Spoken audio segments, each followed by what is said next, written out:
Donc, deuxième partie de cet après-midi, où après avoir analysé un certain nombre de conflits, on va essayer de se projeter un petit peu dans les années qui peuvent venir, et puis se projeter aussi dans la tête des Russes ou des Chinois, essayer de comprendre ce qu'ils pensent ou comment ils voient aussi le conflit. Et pour ce faire, les quatre intervenants de cet après-midi, vous allez voir des personnes qui sont très, très variées, qui nous permettent comme ça de prospecter dans ces différents sujets militaires. Et nous allons commencer avec la question russe, qui nous occupe intensément depuis bientôt un an, et notamment essayer de comprendre comment fonctionne cette armée russe qui a pu surprendre un petit peu dans pas mal de points, et notamment voir comment les Russes voient la guerre. C'est toujours évidemment un sujet intéressant d'arriver à se mettre à la place des autres et de voir comment les autres perçoivent les événements. C'est ce qui est le plus difficile. Et nous allons voir ça avec Dimitri Minik, qui est spécialiste des forces armées russes et qui est rattaché à l'IFRI. Bonjour, vous m'entendez bien ? Tout d'abord, merci pour votre invitation. Je suis très honoré d'être parmi vous et de pouvoir vous présenter une partie de mes recherches actuelles. Et effectivement, aujourd'hui, ce qui va m'intéresser, c'est la manière dont les élites militaires, donc l'état-major général russe et le ministère de la Défense, voient leurs actions en Ukraine, leurs fameuses opérations militaires spéciales, et en particulier dans le domaine aéroterrestre. Je pense qu'il faut déjà avoir deux idées en tête au fil de l'exposé. La première, c'est que les forces terrestres n'étaient pas censées être employées comme elles l'ont été en Ukraine. Non seulement dans le plan d'invasion tel qu'on a pu en voir l'application, mais aussi, si l'on en croit, la théorie militaire russe des 30 dernières années. Et la deuxième idée, qui est un corollaire, c'est qu'au fond, les précédentes réformes qui étaient compatibles donc, avec cette évolution doctrinale, eh bien, n'ont pas préparé l'armée russe à une telle guerre. Alors, je vais essaimer des points importants qui sont évoqués dans la production intellectuelle militaire russe depuis mars 2022. Au fond, il y a 3-4 enjeux majeurs identifiés par les théoriciens militaires russes et les officiels militaires russes. Le premier, c'est la forme, ce sont les formations armées russes et leur comparaison avec les formations armées ukrainiennes. Alors, sur ce point, les élites militaires sont assez dures, au fond, hein, parce qu'elles considèrent que l'armée ukrainienne a adopté ce qu'ils appellent une structure de réseau, et que c'est cette structure de réseau, avec beaucoup d'éléments autonomes, des éléments mobiles et peu denses, qui ont fait la supériorité de l'armée ukrainienne sur l'armée russe. Et face à une structure de réseau, eh bien, l'opération offensive russe, fondée sur le choc, sur la destruction directe, a perdu son rythme et sa maniabilité. Elle s'est avérée, selon eux, maladroite, encombrante, vulnérable et, pire, elle a entraîné une consommation, je cite, inacceptable de ressources. Et au fond, les BTG, les groupes de bataillons tactiques, qui ont fait partie des réformes depuis 2008 dans l'armée russe, eh bien, elles sont vues comme, je cite, des grosses vaches face à des meutes de loups. L'utilisation centralisée, monorationnelle, avec un centre de décision, une structure arborescente au fond, eh bien, ne fait pas le poids, selon eux, face à un système de contrôle multirationnel avec une structure de réseau qui permet la décentralisation des formations et des interactions et des communications horizontales, très horizontales. Alors, la création des BTG, elle n'est pas remise en cause, hein, en soi, c'est même considéré comme étant un pas dans la bonne direction, mais elles impliquaient, ces réformes concernant les BTG, eh bien, des réformes ultérieures concernant la gestion, concernant la formation du personnel militaire et aussi la coordination au combat des unités. Or, les élites militaires se plaignent du fait que ces réformes n'ont jamais été faites. Malgré la mise en œuvre d'approches en réseau réussies dans l'armée russe, eh bien, les formations armées sont restées une masse concentrée de main-d'œuvre et d'équipement. Et donc, il faut adopter, selon eux, en Ukraine, tout de suite maintenant, sans attendre, une structure de réseau pour pouvoir lutter et en s'appuyant sur les bases déjà acquises. Et une proposition corollaire, une tendance repérée, c'est que l'opération militaire spéciale en Ukraine a montré que la rétention de zones géographiques avait un intérêt très secondaire. Le deuxième point, j'ai peu de temps, donc le deuxième point, c'est l'emploi des drones. Et là, on en a parlé depuis le début, c'est fondamental, y compris à leurs yeux. Alors, cet emploi par l'armée russe, des drones moyens comme le Oral 10, le Orion, eh bien, pour la reconnaissance stratégique essentiellement, il est loué. Il est plutôt valorisé. Les interactions entre les munitions guidées et corrigées, eh bien, grâce à des drones comme le Inochotiets ou le Forpost, avec un éclairage laser des cibles, est valorisé. Ce sont des tests. Cette application, finalement, avait déjà été testée dans des exercices militaires en 2016. L'interaction drone tir d'artillerie avec des munitions guidées, et ça avait permis, je cite Shoigu, de donner une seconde vie aux munitions guidées Krasnopol. Pour autant, la pénurie de drones est vraiment vue comme un problème majeur.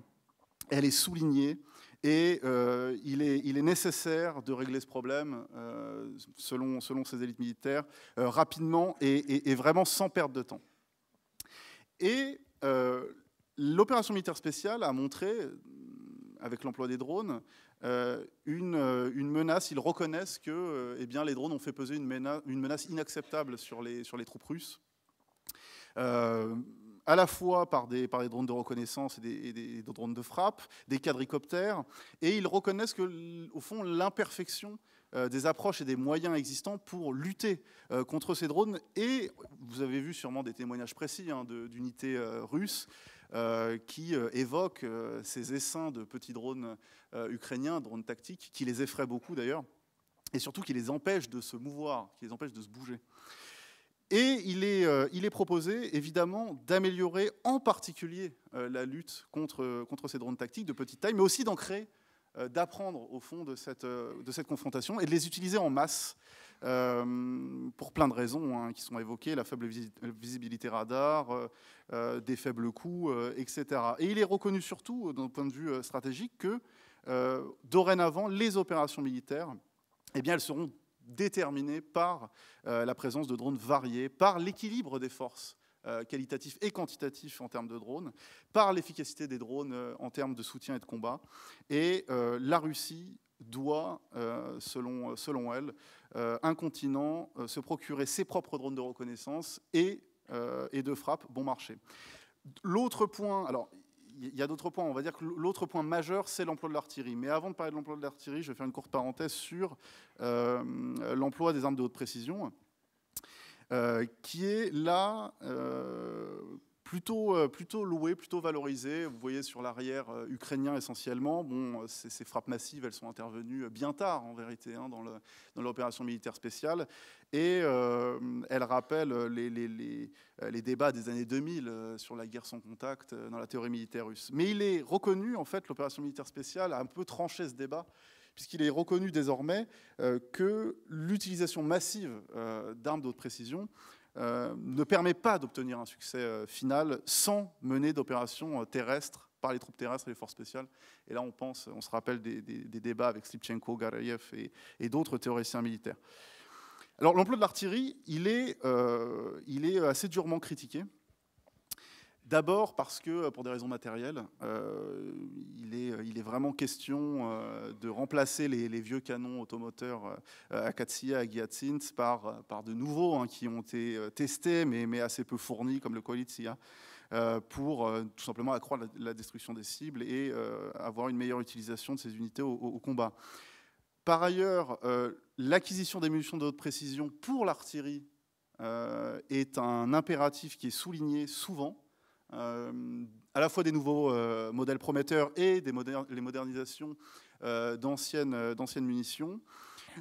Et là encore, dans ce débat, on voit l'importance des drones. Finalement, il innerve tous les débats stratégiques russes actuels, l'importance des drones pour la reconnaissance, évidemment, de l'artillerie. Et pour autant, il y a des vraies critiques de la qualité, y compris des tests de munitions de haute précision dans l'armée russe, avant même l'opération militaire spéciale, qui pourraient expliquer les défauts et les échecs dans cette utilisation.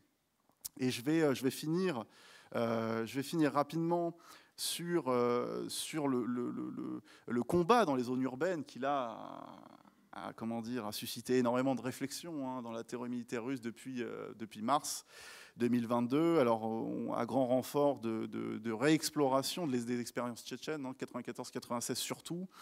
Essayer de tirer de ces expériences et de l'expérience en Ukraine de nouvelles méthodes et techniques de prise et de défense de villes sans perte significative pour les troupes. Mais l'utilisation de l'artillerie dans ce cadre est aussi très discutée, avec des recommandations, et je finis sur celle-ci.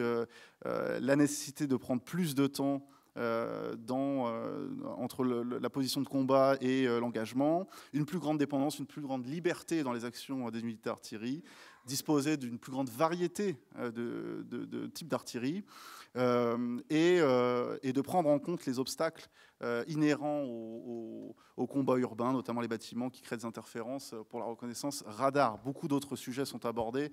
Un petit point rapide sur une grave pénurie d'armes non létales qui est absolument condamnée en vérité chez les élites militaires russes, car elles auraient aimé épargner plus de civils. Merci beaucoup pour cette présentation. Je donne la parole à Maxime Lebrun du Centre d'excellence européen de la lutte contre les menaces hybrides. Est-ce que ça marche? Oui, très bien. Oui, donc merci beaucoup de me passer la parole. Donc, n'étant ni un expert du fait militaire, ni un expert des techniques militaires, je m'efforcerai de vous proposer un raisonnement qui va légèrement au-delà, mais qui a des conséquences sérieuses sur effectivement les armées de terre à l'horizon 2030, comme était notre commande, si je puis dire. Donc, je vais vous présenter effectivement ce raisonnement de la façon suivante, c'est-à-dire que le modèle des menaces hybrides ou la perspective de l'hybridité, à mon sens, beaucoup de choses a été dit dessus depuis les 10 dernières années. Au final, je vais vous expliquer que ça peut être utilisé comme un outil de compréhension de la situation, d'anticipation de futurs possibles. Et je vais essayer d'expliquer également qu'en filigrane, ce modèle de l'hybridité représente en fait ou nous permet d'anticiper des modalités d'une manœuvre cognitive. Et c'est justement cette manœuvre cognitive qui, à mon sens, permet de penser à l'horizon 2030 les engagements de haute intensité des forces terrestres, parce que ça les concerne au plus près, et je vais expliquer pourquoi.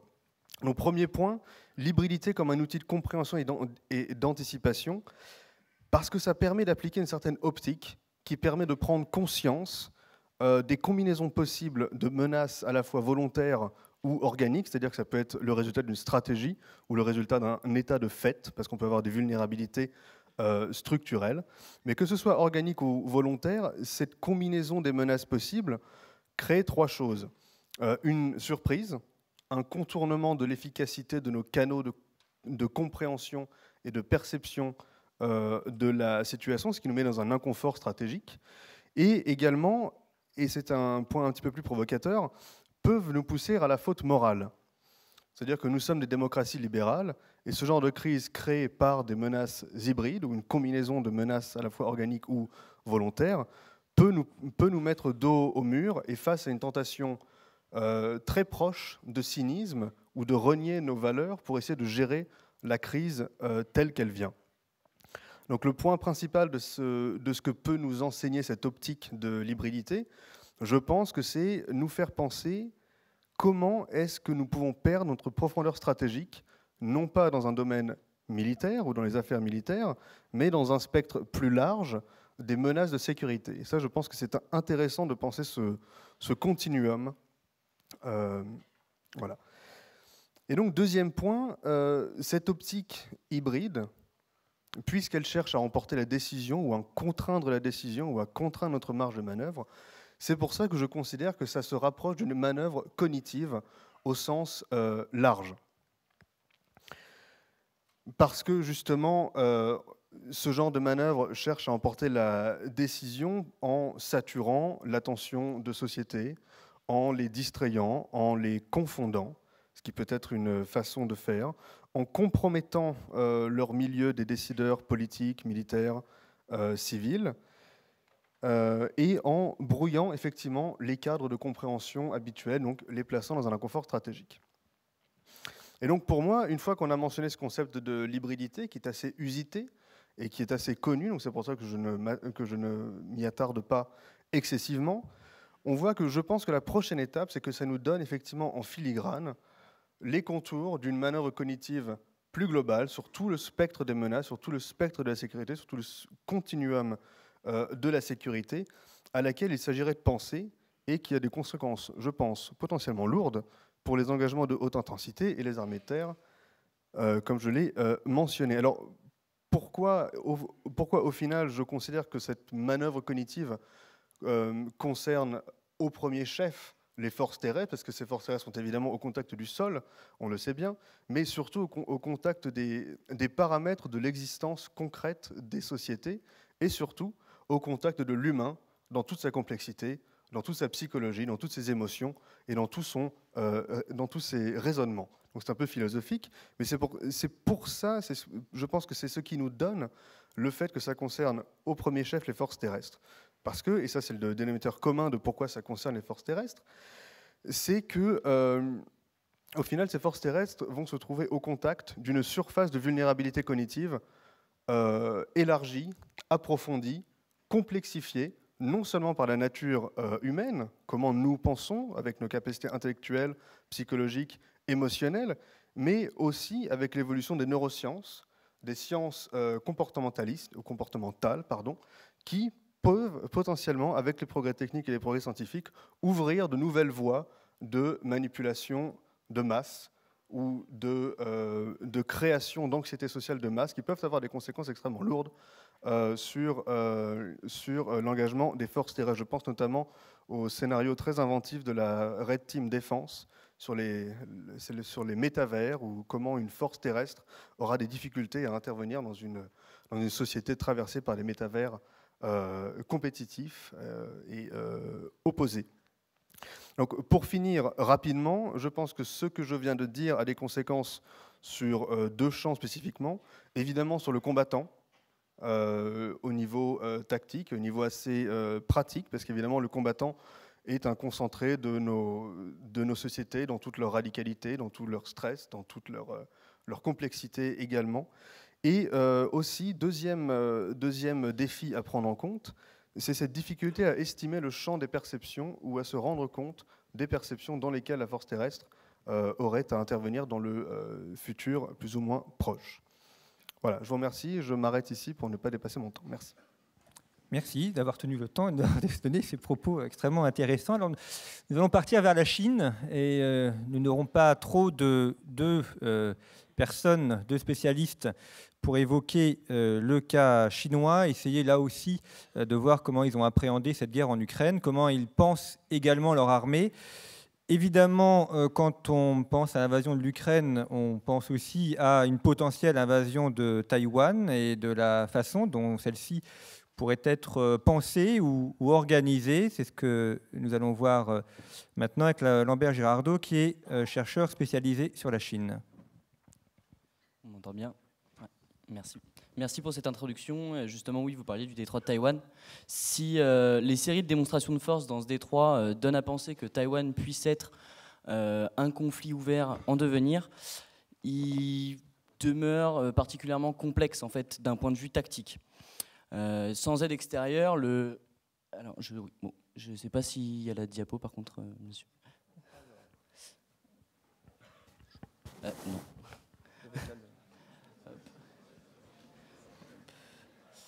C'est pas ça. Non. Non, c'est pas celle-là. Mais bon. Alors une autre carte apparemment. Mais bon. Ça fonctionne pas avec le petit appareil ? Non, mais ça c'est celle de Madame Pernod-Dubreuil. Ah. Donc peut-être après, commencer... non, peut-être. J'avance. Hop, voilà. Autant pour nous. Donc oui, d'un point de vue tactique, l'analyse tactique un petit peu de ce détroit permet de relativiser ce risque de potentiel conflit ouvert. Sans aide extérieure, en fait, le rapport de force entre la Chine et Taïwan est disproportionné. D'une part parce que la Chine a des matériels beaucoup plus modernes, Taïwan, elle est beaucoup plus nombreuse, Taïwan a des matériels un peu plus anciens. La topographie de l'île, en revanche, elle, est favorable à sa défense. D'une part, on retrouve sur la façade orientale, donc la façade est, des falaises derrière lesquelles se cache une chaîne montagneuse que, comme vous pouvez le voir, culmine à peu près 3000 mètres d'altitude tout au plus. Et le tout est recouvert d'une vaste jungle. Donc on comprend aisément pourquoi il est compliqué d'y débarquer et il est aussi compliqué d'y larguer des parachutistes. La façade occidentale, elle, donc la façade ouest, est marquée par davantage de plages. Néanmoins, certaines sont vaseuses, ce qui ralentit assez logiquement un débarquement amphibie. Le nord de l'île serait le plus propice pour la Chine dans la mesure où c'est le plus proche. On a à peu près 100 à 120 km à traverser pour atteindre le nord de l'île. Toutefois, les forces terrestres taïwanaises, donc c'est à peu près 132 000 hommes, se concentrent dans le nord. On les voit se concentrer au niveau du 6e corps d'armée ainsi que du 10e corps d'armée. Donc, et en plus, il y a cette logique des îles de Matsu, Dongyin, Penghu et encore Kinmen, qui elle est située à une dizaine de kilomètres des côtes chinoises, qui peuvent servir en fait de lanceurs d'alerte. Dès qu'elles voient un mouvement de troupes chinoises, elles peuvent aisément rendre compte d'un potentiel risque. Et le conflit ouvert n'est donc nullement favorable aux ambitions chinoises. Par ailleurs, on le voit avec l'actualité, une aide américaine est de moins en moins hypothétique. Et certains centres de recherche américains ont mené des wargames de simulation, et dans lesquels la majorité des scénarios se terminent par de lourdes pertes pour Pékin, ce qui invite aussi à repenser un petit peu sa propre manœuvre. L'hypothèse la plus favorable serait donc, à mon sens, et je n'engage que ma personne, un blocus autour de l'île, ce qui coïnciderait davantage avec le pragmatisme chinois. Si un conflit devait se produire, ça reste une énorme hypothèse, le créneau des années 2030 serait à mon sens le plus probable. 3 raisons à cela. La première, Xi Jinping chercherait à dépasser en termes de grandeur ses prédécesseurs. La seconde, la Chine cherchera à tirer les enseignements du conflit ukrainien afin de mettre en valeur ses propres faiblesses pour y remédier. Et la dernière, c'est aussi qu'elle a actuellement une réforme qui n'est toujours pas terminée et elle préférera attendre la fin de cette réforme afin d'avoir davantage d'expérience opérationnelle. Voici. L'armée populaire de libération est d'ores et déjà un compétiteur et elle ambitionne à l'horizon 2049, on retrouve toujours cette symbologie du centenaire de la République populaire de Chine, de devenir la première armée mondiale. À la télévision chinoise, on observe plusieurs exercices et ils démontrent la maturité de cette armée qui, en 3 décennies, a tout de même réalisé sa modernisation. Elle a adopté un type d'armée, on va dire, à l'occidental, avec un commandement de théâtre régional qui est interarmé, donc dans les 3 dimensions, dans lesquelles on retrouve, donc on a 5 régions militaires, dans lesquelles on retrouve 2 à 3 corps d'armée en fonction des besoins de cette région, et auxquels sont subordonnées 6 brigades de mêlée, donc que ce soit blindées, mécanisées ou motorisées, et 6 brigades d'appui divers et variés. La manœuvre, elle aussi, est largement occidentalisée. Pourquoi ? Tout simplement parce que la Chine, à travers ses missions de maintien de la paix qu'elle a réalisées auprès de l'ONU, a appris de ses alliés, elle a appris et en fait elle reproduit ce schéma qu'on lui connaît un petit peu, c'est-à-dire qu'elle copie en cherchant à dépasser le maître. Récemment, il y a eu un reportage sur les troupes amphibies chinoises, qui est passé à la télé. Vaste message de propagande, il faut se le dire. Néanmoins, les troupes amphibies sont ce qu'il y a la principale force de pression sur Taïwan. Et on pourrait penser que dans la manœuvre amphibie, la Chine ne maîtrise pas encore l'appui aérien, qui est un segment primordial dans une logique de débarquement. Sans pour autant faire de la prospective à l'horizon 2050, pour ne pas dire 2049, l'APL affiche déjà des innovations qui alimentent son ambition de devenir la première armée du monde. Dans le domaine de l'intelligence artificielle, par exemple, la Chine a réalisé des progrès dans les effets dans les champs immatériels, les ESIM, où en fait elle se sert de l'IA afin de diffuser largement de la désinformation à travers des comptes robots sur les réseaux sociaux. Et on l'observe notamment sur Taïwan avec des vidéos qui circulent sur YouTube invitant Tsai Ing-wen et son gouvernement à démissionner. Les capacités de guerre électronique de la Chine sont aussi importantes. Néanmoins, il semblerait, par rapport à ce qui a été dit à la table ronde précédente, il semblerait que ces capacités soient davantage défensives qu'offensives. Elle cherche davantage à assurer la sécurité de ses propres unités.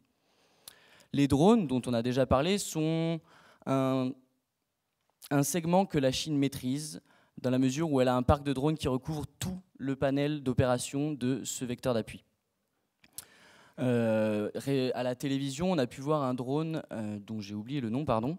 Il me semble que c'est Changong, mais je ne saurais trop m'avancer dans la prononciation chinoise. Madame Pernaut sera plus qualifiée que moi.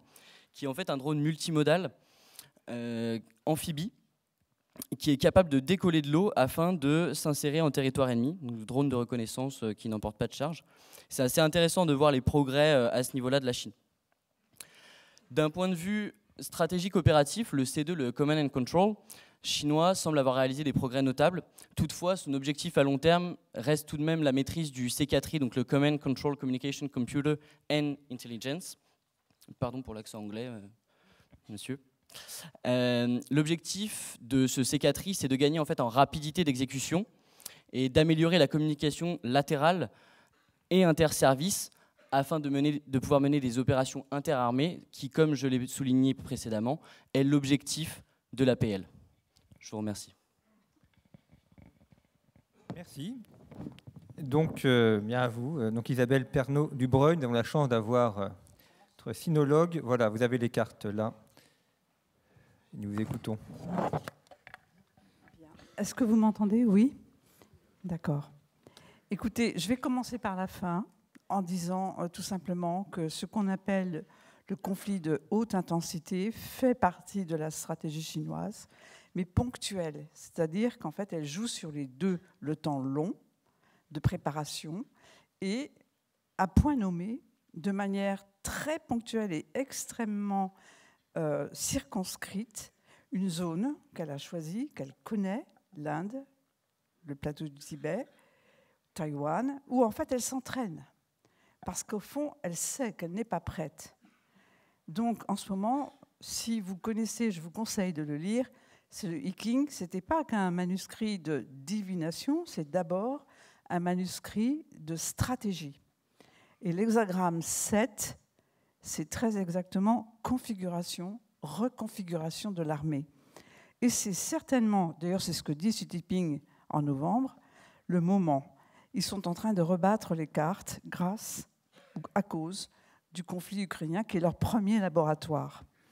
Donc je vais vous parler des forces terrestres puisque c'est le sujet, pour vous dire d'abord, quand vous entrez dans l'armée en 80 et qu'aujourd'hui vous avez 60 ans, vous avez vécu une série de traumatismes, de ruptures de l'armée, et en réalité, vous venez de vivre la mue de la Chine.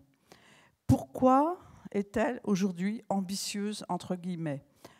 Il n'y a aucun hasard, c'est une question de survie. Quand en 80, je pourrais remonter très loin, mais je ne le ferai pas. En tout cas, il faut simplement noter un point, puisqu'on ne peut pas ne pas parler de Xi Jinping, étant donné qu'il est quand même le commandant en chef de l'armée, donc il a tous les pouvoirs en main. Si vous voulez, il accompagnait son patron aux États-Unis dans les années 80, jeune, entre guillemets, stagiaire.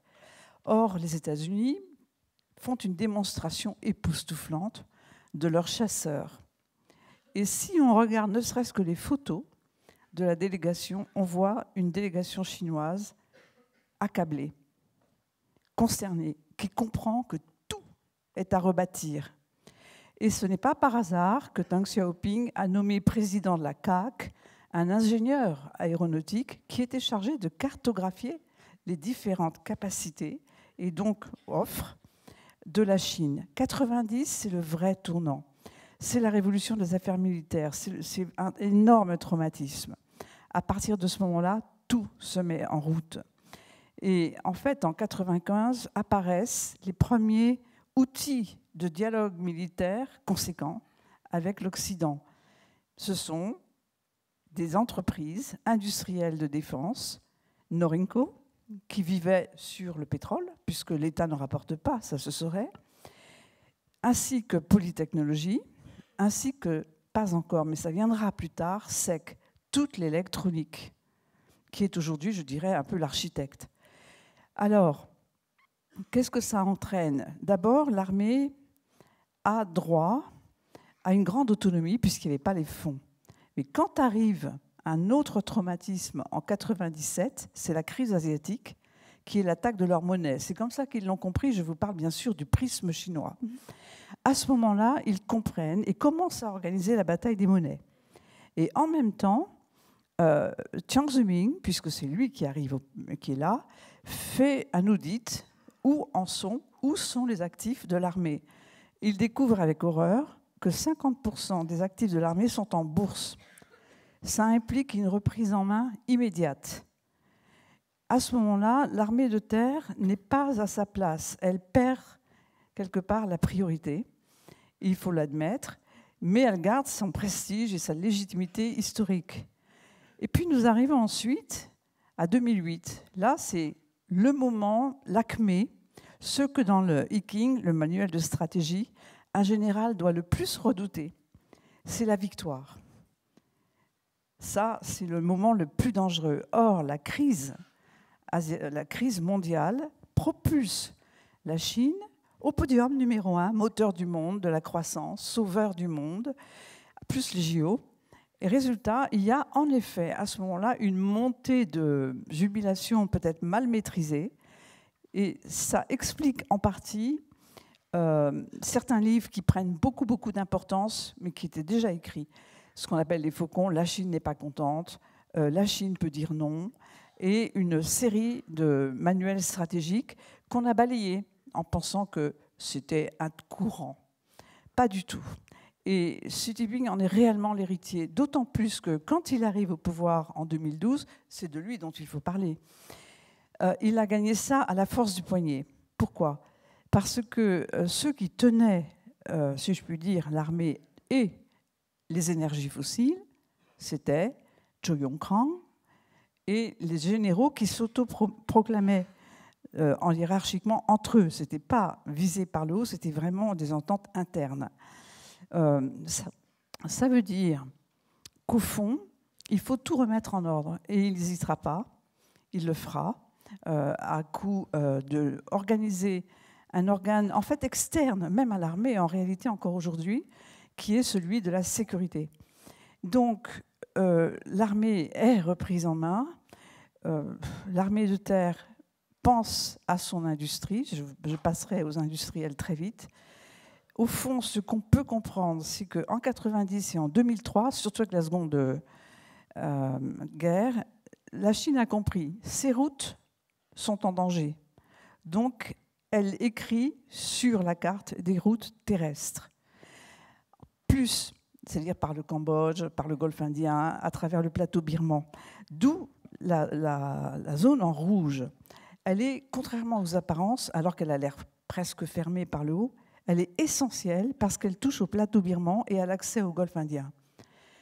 Après là, il y a aussi en 2003 le choc que l'armée américaine s'empare des gisements pétroliers que la Chine avait préemptés et qui étaient les meilleurs en Irak.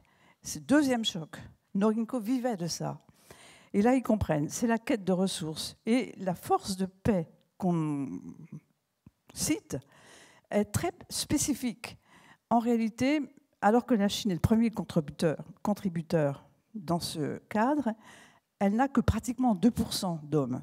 Pourquoi? Parce que c'est comme Napoléon, c'est le choix du génie. Ils envoient des hommes capables de cartographier à la fois les ressources, à la fois les accès. Donc c'est un changement de stratégie où apparemment l'armée de terre n'est pas vraiment la première. Sauf que tout change, si je puis dire, dans le cadre de l'Ukraine. À partir de ce moment-là, qu'est-ce qu'on redécouvre? Eh bien, l'histoire vraie. Au bout du compte, c'est l'armée au sol, l'armée des forces terrestres, qui maintient les acquis. On en reste là. Alors, je voudrais maintenant vous parler des ressources. C'est l'industrie. Aujourd'hui, exactement 143 milliards officiellement sont prévus pour l'innovation. Qui est à la tête? Norenco, pour tout ce qui est les chars. Elle doit évidemment quitter l'école soviétique, d'autant que ces chars en Irak ont été détruits. Elle a appris. En Ukraine, elle comprend. Donc, elle fait évidemment les efforts qu'il faut d'accès à la technologie. Et par exemple, le char le plus moderne a tiré sa licence, qui venait de General Electric, via, je ne peux pas aller trop loin, mais bon, via une société intermédiaire autrichienne, qui était en fait un sidérurgiste, puis ensuite qu'il a revendu à Norenco. Donc, oui, il y a une bataille. Celle-là aussi existe. Après, si on parle des drones, ça, c'est Shenzhen, c'est le SEC. C'est Kasich, surtout c'est Kasich. Kasich, c'est l'aéronautique, l'espace. J'ai connu les architectes. Ils sont top. Ils viennent de quelquefois très, très humbles, mais ils savaient où ils allaient, parce qu'en Chine, il y a une énorme cohérence. Ils ont le temps pour eux, c'est vraiment une ressource. À part le Vatican, ils sont les seuls qui calculent sur 100 ans. Donc, le Kasich est en charge aujourd'hui, en particulier la seconde académie, de travailler aux drones. Elle a compris que le problème n'est plus de faire des drones. Le problème, c'est de pouvoir soit brouiller, soit créer des leurres, parce que la course, sinon, est infinie. Donc, elle travaille sur ça. Et si on prend le SEC, c'est particulier. Ils ont disposé d'énormément de fonds, trop. Et en ce moment, Xi Jinping a fait des audits terrifiants, comme on peut les faire dans ce pays, sur les fonds. Donc, il y a beaucoup de responsables de fonds d'innovation, peut-être même de ces compagnies-là, qui tombent sans pitié, parce que tout le monde comprend bien que c'est l'avenir qui est en jeu. Et donc, le système qu'on appelle de crédit social, ce n'est pas un hasard. En fait, la Chine, aujourd'hui, est toujours à l'heure des ingénieurs systémiques. C'est sa force, c'est sa faiblesse. Sa force parce que ça veut dire une immense capacité de prise de décision et même de logistique. Mais en réalité, quand c'est trop massif, il y a des trous dans la raquette, ou pire, des fuites. Donc, c'est plutôt ça. Et je vais y aller très vite, il faut lire les livres chinois. L'idéal en Chine, c'est le soldat lettré. Je pense à Guy Brossolette, qui avait écrit La non-bataille, et qui a posé la vraie question. Que se posent aujourd'hui les décideurs sur les armes tactiques, qui font le maillage qu'on ne souhaite pas entre la dissuasion et le terrain? Et qu'est-ce qu'il disait déjà? Mais comment se fait-il que ça soit ou tout ou rien? Et son livre s'appelait, en 1975, La non-bataille. Donc, il posait les questions, peut-être avec son époque. Aujourd'hui, la Chine, l'armée de terre, ne peut pas avoir une vraie capacité interopérationnelle. Elle est, pour le moment, sur le stade horizontal. L'interopérationnel, il est plutôt à la verticale, si on veut. En tout cas, les efforts sont portés beaucoup plus sur l'armée de l'air et la navale. Au niveau terrestre, beaucoup sera revu, par exemple pour les forces amphibies. Moi, personnellement, si j'étais chinois, je vois tout ce qu'on prépare face à la Chine sur la rive. Bien sûr, je ferai tout ce qu'il faut, j'appliquerai les codes Clausewitz, la culture occidentale. Je n'oublierai pas Sun Tzu, et je travaillerai par la périphérie. J'attaquerai de l'autre côté, le plus difficile, sans problème. Pourquoi ? Parce que Sun Tzu, il est dans l'idéal absolu de ce qu'on appelle la ville assiégée. Dans le code profond chinois, on n'est pas là pour détruire une ville, on est là pour la prendre comme un fruit mûr. Donc, utiliser à la fois la haute intensité pour faire une blocade, oui, et en même temps travailler par la périphérie, oui. Je crois que je vais m'arrêter là parce qu'en fait, on ne peut pas. Mais au niveau de la formation, c'est vraiment pour ça que Huang Ming, le général, a été nommé au Théâtre Nord. Pourquoi ? Le Théâtre Nord, c'est Xi Jinping lui-même, sa sécurité, la route nord, celle qu'empruntent normalement toujours, même les empereurs, en cas de problème personnel ou même tout simplement de crise. Donc cette route nord est essentielle. Pourquoi a-t-il pris Huang Ming ?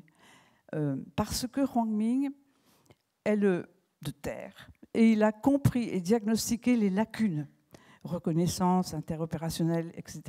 Il a été pour cela, malgré son âge très jeune, promu, je dirais, à la partie la plus sensible du commandement. On pourrait parler de chaque région militaire. Il faut simplement savoir qu'elles sont complètes et qu'elles sont bien sûr basées sur un trépied et que le modèle américain, dès 90, a fait école, sauf que l'Inde aussi fait pareil. D'autres pays comprennent. On fait par mission, on ne fait plus en doublon. Donc, comme on pourrait parler très longtemps en proportion du nombre de population de la Chine, je m'arrête, mais il y a un problème de formation, c'est Confucius, la hiérarchie, le non-dit, la perte de face, qui font que la culture de l'échec est très difficile. Xi Jinping a essayé de la casser en mettant à la télévision CGTN un officier de division qui avait eu un échec dans les grandes manœuvres conjointes. C'était, en 2015, un choc absolu. Et surtout, il a pris un risque génial. Il a sauté une génération. Il a carrément sauté une génération puisqu'il ne pouvait pas maîtriser l'ancien temps. Il n'en avait pas la capacité ni la volonté. Donc, il a fait un saut générationnel. Donc, l'armée d'aujourd'hui, la seule manière de suivre vraiment, c'est de suivre l'école, l'université. Car, par exemple, quand il a fallu sauver les routes, la sécurité des routes, qui a été à la tête? C'était Liu Huaqing, qui dirigeait l'école navale. Il est devenu maréchal en Chine. Il a été l'homme clé, l'architecte de toute la stratégie du détroit, mer fermée. Merci, pardon.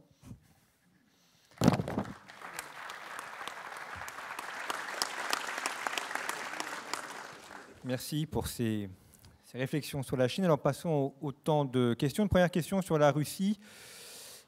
Comment peut-on évaluer les capacités de la Russie à s'adapter, adapter ses modes opératifs et tactiques? Bon, la question est vaste, enfin, en quelques mots. Alors, l'armée russe, elle a beaucoup évolué au cours des 14 dernières années. Comme je le disais en introduction de mon intervention, les forces terrestres russes il n'était pas prévu qu'elles engagent ce type de guerre sans recourir bien sûr à la mobilisation. Et les réformes, l'armée russe a été réformée pour être une force conventionnelle depuis 14 ans. Les réformes avaient commencé avant, hein, mais elles étaient partielles et pusillanimes. Là, l'armée russe avait atteint une forme déjà plus petite, hein, basiquement, plus souple, efficace, prête au combat, et du même coup plus professionnelle. Et elle était préparée pour 3 types de conflits. D'abord pour assumer une guerre conventionnelle courte mais intense aux frontières de la Russie. Deuxièmement, être une force expéditionnaire avec un budget important pour les forces aérospatiales, pour les troupes aéroportées, les VDV et certaines forces spéciales. Et être un soutien aux opérations hybrides avec les sociétés militaires privées notamment, les forces spéciales au sens large, les troupes informationnelles et autres. Et au fond, ces réformes, elles ont été menées dans le cadre d'une évolution théorique et doctrinale depuis la chute de l'Union soviétique. La pensée stratégique russe post-soviétique a beaucoup changé et la ligne de force de changement, c'était ce qu'on a pu appeler l'hybridité, mais ce qu'il faudrait plutôt appeler, je pense, le contournement de la lutte armée, puisque l'hybridité est un concept occidental. Et ce contournement a été pensé dans deux directions, soit comme la domination des moyens non militaires et militaires indirects dans un processus de confrontation qui doit se conclure par une opération militaire brève, limitée mais décisive, soit comme un évitement pur et simple, en vérité, de la lutte armée interétatique, une option d'ailleurs privilégiée par la théorie. Et on peut dire que l'opération militaire spéciale est une tentative d'appliquer le premier volet de cette exploration théorique, avec le succès qu'on sait, puisqu'elle est largement ratée, si bien que les moyens subversifs qui avaient été engagés, les moyens non militaires, les moyens militaires indirects qui avaient été engagés en Ukraine, qui a été un vrai laboratoire de cette pensée, n'ont pas permis aux forces terrestres russes qui devaient conclure ce conflit, n'ont pas permis aux forces terrestres de déstabiliser définitivement l'État et l'armée ukrainienne. Et on a des sources qui nous montrent que les temps de parcours de certaines unités russes étaient complètement irréalistes, qu'elles devaient traverser des pans entiers du territoire ukrainien. Et ça nous montre qu'elles s'attendaient, que le commandement ne s'attendait pas évidemment à une telle résistance ukrainienne. Ils pensaient probablement avoir soit très peu de résistance, soit pas du tout.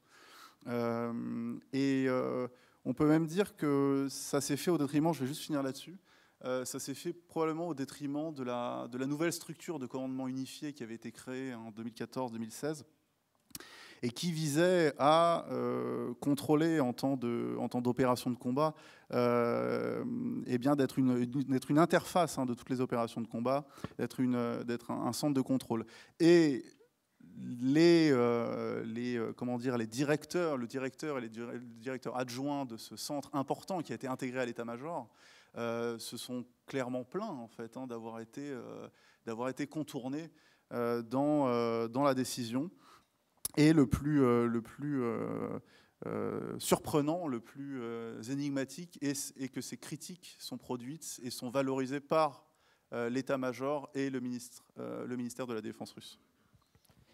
Merci. Alors, une question sur la Chine que je pose à nos deux spécialistes de la Chine, et puis vous répondrez comme vous le souhaitez. En quoi le conflit ukrainien est-il un laboratoire pour la Chine, et comment ce conflit affecte ses relations avec la Russie? Je vous laisse répondre. D'abord, c'est un allié, c'est un divorce impossible, puisque en 91, et la Russie et la Chine ont compris qu'il fallait rentrer dans le monde occidental. Donc, la croissance comme colonne vertébrale de la légitimité. Donc, il y a eu des retrouvailles qui font qu'aujourd'hui, ils ne peuvent pas se séparer. Ils sont absolument dépendants, réciproquement, de la quête des ressources fossiles. Ils ne peuvent pas se séparer. Maintenant, il est très clair que c'est très compliqué pour la Chine. À la fois, elle a un levier supplémentaire pour obtenir des technologies que jusque-là, la Russie ne lui offrait pas obligatoirement, en particulier sur l'air. En même temps, je crois que c'est très important pour elle, c'est un wake-up call. Donc l'école soviétique ne marche pas, ou alors d'une manière extrêmement brutale et confrontationnelle, qui n'est pas du tout la méthode latérale et périphérique de la Chine. Elle doit vivre, donc elle doit construire avec l'ouverture au monde pour son économie. La Russie est capable d'une mise en abîme. La Chine ne peut pas faire ça. Et comment on appelle ça ? Le decoupling est une vraie chance pour la Chine, paradoxalement. Quand il y a eu l'embargo en 89, c'était l'achat sur étagère. Pire, les grands industriels de défense se sont révoltés contre la costine, Ding Hongao, qui était le gendre de Li Zhongzhang, le patron, l'architecte de la bombe, en disant « Nous voulons pouvoir négocier directement avec les grandes compagnies de défense dans le monde ». Ça a été accordé. Mais aujourd'hui, je crois que même en reprenant tout en main, l'embargo a permis à la Chine de créer une industrie de défense souveraine. Ce qui va se passer avec le decoupling, malgré les épreuves ou les échecs, c'est qu'ils vont se construire une industrie de microprocesseurs. Forcément, forcément. C'est ça, entre guillemets, un des effets collatéraux. Pardon, et merci encore. Pour rester sur la Chine, là, vous avez un petit peu évoqué la question indienne. Il y a des affrontements réguliers avec l'Inde sur la frontière himalayenne. Qu'est-ce que ça représente pour les Chinois? Est-ce que c'est un sujet fondamental, essentiel, secondaire? Et ces affrontements, quelle est leur finalité? Est-ce qu'il y a un objectif derrière? À mon sens, ici, non, il n'y a... Enfin, déjà, il faut savoir que le long de la frontière indienne, les affrontements qu'il y a sont non armés.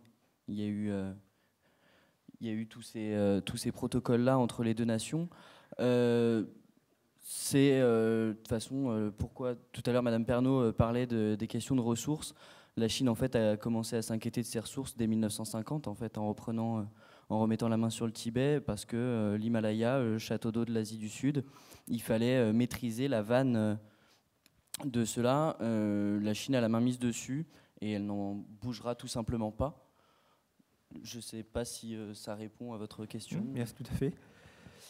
Question donc des rapports entre la Russie et la Chine. Est-ce que la Chine a des ambitions en Russie orientale, notamment en Sibérie d'ailleurs, et est-ce que ça pourrait être est-ce qu'on pourrait avoir une forme de vassalisation de la Russie par la Chine? D'ailleurs, est-ce qu'on s'en inquiète du côté de Moscou? Est-ce qu'on s'inquiète en Chine est-ce qu'on s'inquiète en Russie de ces relations Chine-Russie qui pourraient aboutir à une vassalisation de la Russie?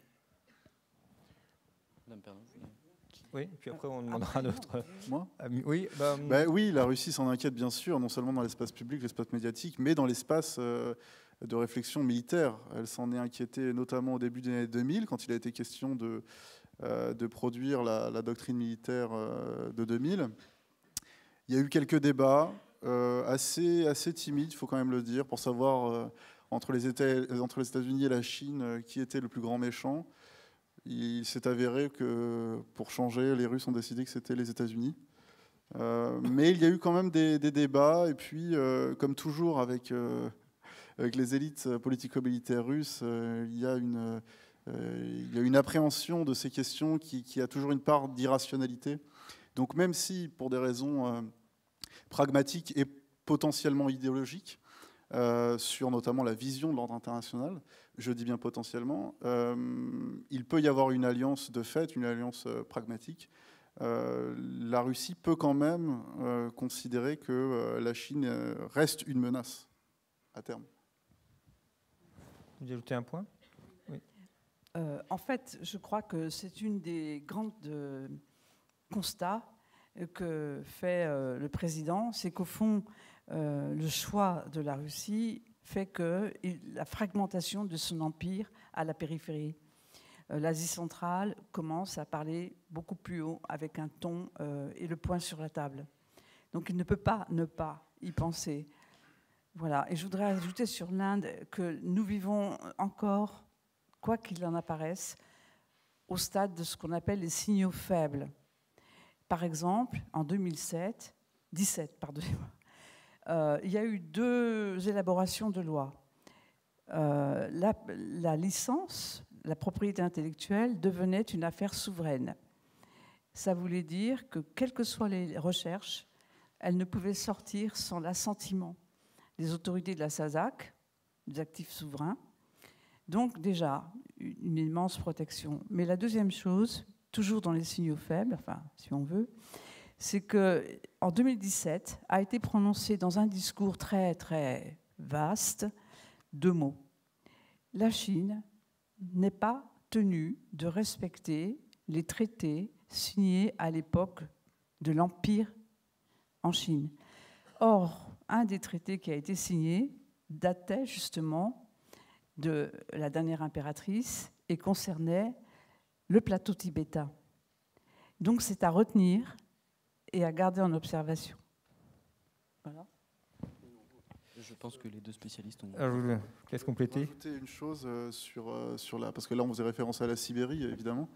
C'est intéressant parce que parmi les élites politico-militaires russes, effectivement, il y avait cette inquiétude que la Sibérie devienne une sorte de colonie chinoise, plus ou moins. Mais leur obsession anti-américaine reprend vite le dessus, puisque un des faux documents, une des déclarations inexistante qui a le plus circulé parmi ces élites-là, c'est la soi-disant volonté des États-Unis d'internationaliser la Sibérie et de la retirer du territoire russe parce que, soi-disant, la Russie ne mériterait pas d'avoir un territoire aussi grand. Donc, ça fait référence à ce que je disais sur l'irrationalité des élites politiques militaires russes. Un commentaire ? Oui. Vous pouvez activer le micro, s'il vous plaît, devant. Juste un commentaire sur la question indienne. Mais c'est intéressant nos échanges, puisqu'on voit la difficulté qu'on a à observer de l'intérieur ce qui se passe avec deux puissances majeures qui sont pas finalement que dans le Pacifique, mais du côté de l'océan Indien, et donc qui intéressent directement la sécurité de la France, hein, puisque l'Afrique n'est pas loin et le Moyen-Orient n'est pas loin, là où on a un partenaire, notamment avec les pays du Golfe, des partenariats stratégiques. Sur la question indienne, pour avoir rencontré récemment des décideurs indiens, militaires, eux ont pris totalement conscience de ce qui est en train de se passer via l'Ukraine, de la fin, de l'obsolescence du modèle soviétique, je caricature, ils sont très conscients. Leur préoccupation n'est pas maritime, elle est sur leurs frontières himalayennes, et c'est un affrontement qu'ils imaginent entre deux armées terrestres, même si aujourd'hui c'est à main nue, effectivement. Ils se battent avec des bâtons et à main nue régulièrement, et donc ils se modernisent dans ce sens.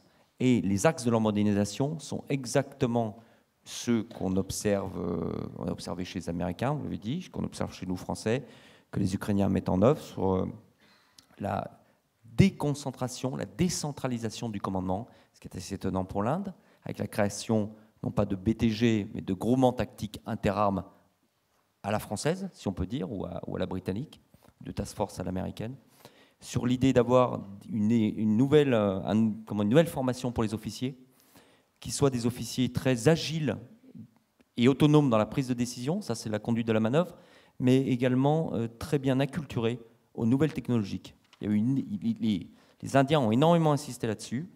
Tout ça avec un corollaire, c'est le développement d'une BITD, avec une extrême porosité entre les militaires et la tech indienne, une BITD autonome, pour pouvoir avoir les équipements, des drones aux munitions téléopérées, aux munitions guidées, aux équipements les plus modernes, pour combattre, s'il fallait, particulièrement les Chinois. On pourrait penser aux Pakistanais aussi. Ce n'est pas, enfin c'est une préoccupation, mais la préoccupation principale est bien l'armée de terre chinoise sur la frontière himalayenne. Voilà ce que je voulais un peu préciser. Donc il y a un grand changement chez les Indiens, en tout cas une volonté depuis le haut de modifier leur culture militaire, en particulier terrestre. Merci. Question pour Maxime Lebrun sur les guerres hybrides. Vous avez évoqué la question du conditionnement des foules.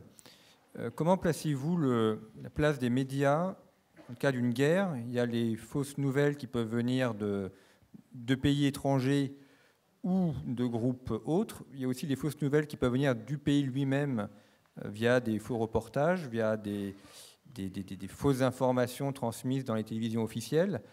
Comment cette question médiatique, quelle place a pour vous cette question médiatique dans les questions de guerre? Oui, merci. Effectivement, la question médiatique dans les questions de guerre, je pense qu'il faut la diviser un petit peu.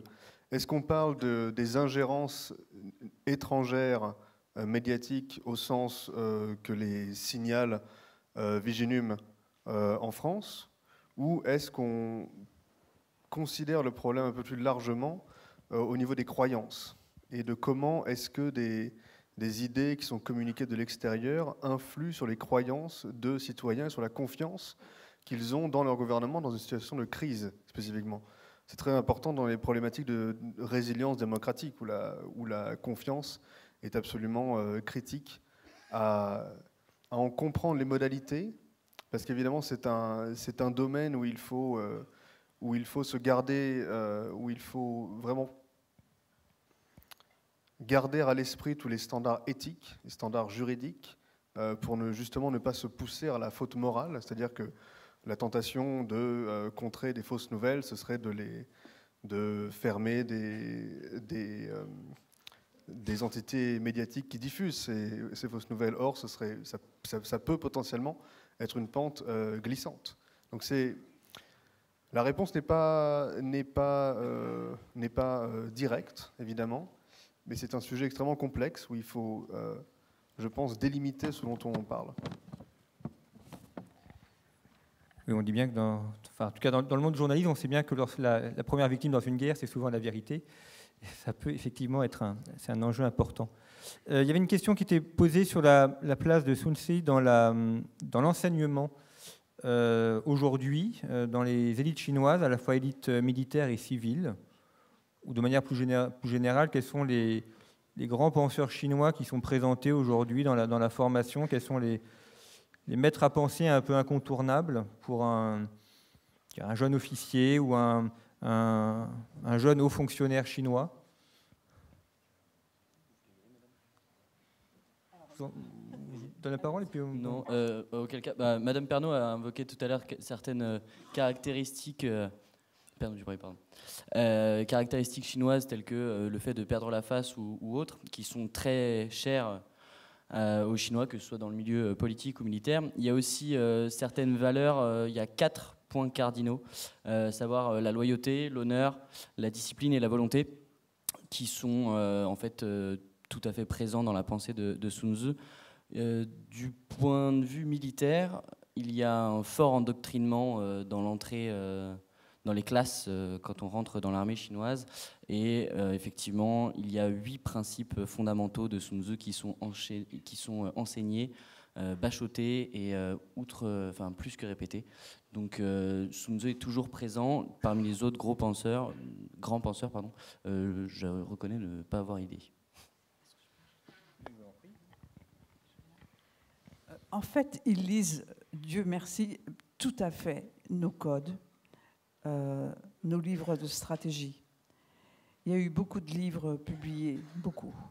Mais surtout, ce qu'ils lisent de nous n'est pas compris comme nous l'imaginerions. Ce n'est pas la même lecture. Par exemple, Wang Huming, qui est le théoricien de chaque président, c'est tout de même le 3e président, c'est Li Guan Yu qui l'avait remarqué et qui l'avait conseillé à l'époque à Hu Jintao. Ce qui est très intéressant. Et pourquoi ? C'est qu'il conseillait à chacun de lire Tocqueville. Nous aussi, nous lisons Tocqueville. Sauf que Wang Huming en a tiré la conclusion. Décidément, les démocraties, c'est ce qu'il y a de pire. Donc c'est le risque absolu et permanent.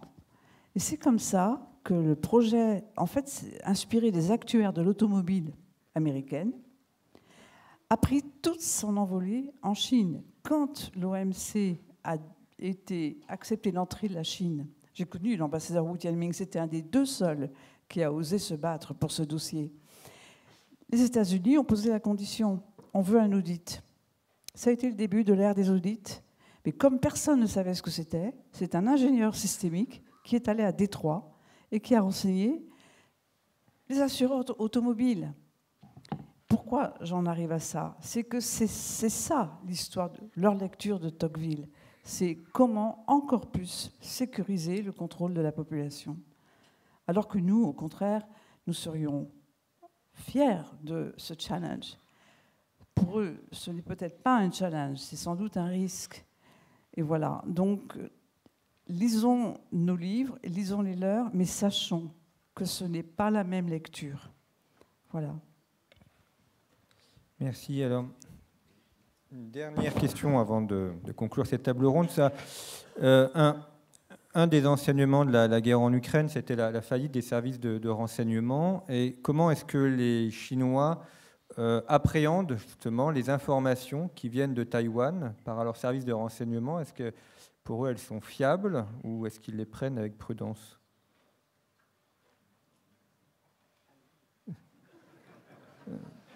Alors, voici le micro aussi. Merci pour cette question très intéressante. Néanmoins, je tiens à présenter mes excuses à la personne qui l'a formulée parce que je n'en ai strictement aucune idée. Alors, est-ce qu'on a d'autres questions pour terminer ou est-ce que... Alors, une question plus facile, oui. Alors, j'attends que la question s'écrive sur l'écran.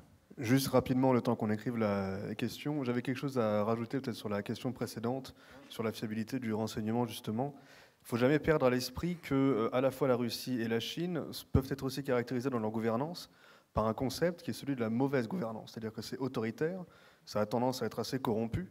Du coup, il y a tendance à avoir une perte de confiance de l'information reçue des étages inférieurs vers les étages supérieurs. Je pense que c'est un paradigme d'analyse qu'il faut toujours garder à l'esprit pour ne pas justement surestimer la capacité du retour d'expérience ou la fiabilité, évidemment, comme la question l'a posé. Voilà. Oui. Il arrive là. C'est votre... Oui. Oui, en fait, la Chine est le pays du grand secret. Une des choses, c'est le secret. Et quand la Chine a compris qu'elle n'était incomprise, quand elle s'installait et offrait ses services à l'Afrique, à sa manière, Hu Jintao a demandé à ce que les contrats signés à travers son Exim Bank soient maintenant plus publiés. Ce qui fait qu'encore aujourd'hui, nous n'avons pas accès aux clauses internes des contrats. Ce qui fait que, par exemple, les contractuels s'arrogent le pouvoir de rompre un contrat unilatéralement si une position ou un choix qui est fait par le pays contracteur ne convient pas. C'est ainsi que, par exemple, à Sri Lanka, qui est un port normalement civil, quand un bateau d'autre nature a demandé à pouvoir accoster, ça a été un sujet de débat. Et la réponse a été « nous ne comprendrons pas que cela ne soit pas possible ». C'est tout. Donc nous sommes dans un style hybride. Le contournement, je ne sais pas si c'est le mot juste, mais c'est une manière très liée quand même à une forme qu'on appelle en Europe d'opacité, mais qui est dans la tradition chinoise. Les longues manches des Chinois, autrefois, servaient à négocier dans les marchés, donc il y avait un système avec les doigts pour compter, sous les manches. C'est-à-dire que personne ne savait qu'est-ce qui était combien en train de se négocier. C'est une longue tradition d'opacité, de non-dit, qui fait partie de l'héritage. Alors, une dernière question. On voit que des SMP russes se développent en Afrique. Est-ce que ça pourrait être aussi une stratégie chinoise que de développer leur SMP en Afrique ou ailleurs d'ailleurs? Je vais être très rapide. Stratégie de contournement russe en Afrique, oui. J'ai pas consacré ma thèse aux stratégies de contournement russe en Afrique, mais à la stratégisation du contournement de la Russie à partir de la chute de l'Union soviétique. Et oui, effectivement, ça a été pensé d'abord dans le cadre d'une évolution des forces spéciales telles qu'elles étaient perçues en Union soviétique et au tout début de la période post-soviétique. Et elles ont été leur premier galon d'essai, c'était dans les conflits interethniques dans l'espace post-soviétique au début des années 90. Je parle des CMP russes. Et ensuite en Ukraine. L'Afrique est venue après, même après la Syrie. En vérité, il y a une inflation de l'interventionnisme russe en Afrique après l'Ukraine et la Syrie.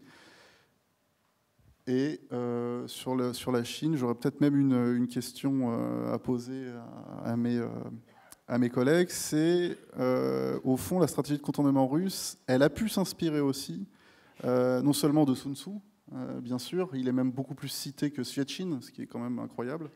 Au fond, est-ce que la théorie des guerres sans limite en Chine a eu une incidence, une influence comme celle du contournement l'a eu sur la direction politique russe et la direction militaire russe? Est-ce qu'en Chine, finalement, la stratégie de la guerre sans limite a eu une influence aussi sur la doctrine en fait, chinoise, sur les élites politiques et militaires russes? C'est une question trop difficile.